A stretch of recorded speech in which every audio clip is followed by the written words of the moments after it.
আচ্ছা, আমাদের আজকে মূলত একটা যোগদান সভা ছিল।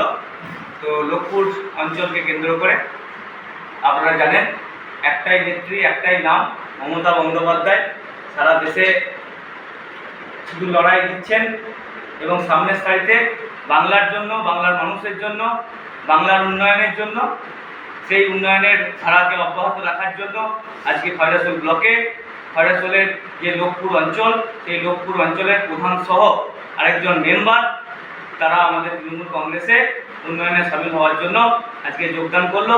ব্লক কমিটি, কোর কমিটি এবং ব্লকের যারা কমিটির মেম্বার রয়েছে তাদের উপস্থিতিতে খয়রাসোল ব্লকের নেতৃত্ব দিচ্ছে সুদীপ্ত ঘোষ, বীরভূম জেলা তৃণমূল কংগ্রেসের অন্যতম সদস্য, এবং সুদীপ্ত ঘোষের নেতৃত্বে খয়রাসোল ব্লক আগামী দিনে লড়ছে এবং লড়বে। তাই আজকে লোকপুর অঞ্চল থেকে প্রধান সহ একজন মেম্বার আমাদের তৃণমূল কংগ্রেসে জয়েন করলো এবং সংখ্যাটা হয়ে দাঁড়ালো 8, যেটা 6-8 ছিল। তৃণমূল কংগ্রেসের 6 জন মেম্বার ছিল, আমাদের তৃণমূল কংগ্রেসে এখন 8 জন মেম্বার হয়ে দাঁড়ালো।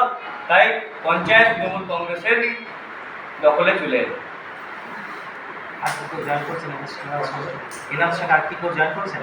হ্যাঁ, ওনার সঙ্গে পুরো বুথ প্রায় 50টা ফ্যামিলি এবং তাদের সদস্যরাও আজকে যোগদান সভায় অংশগ্রহণ করেছিল।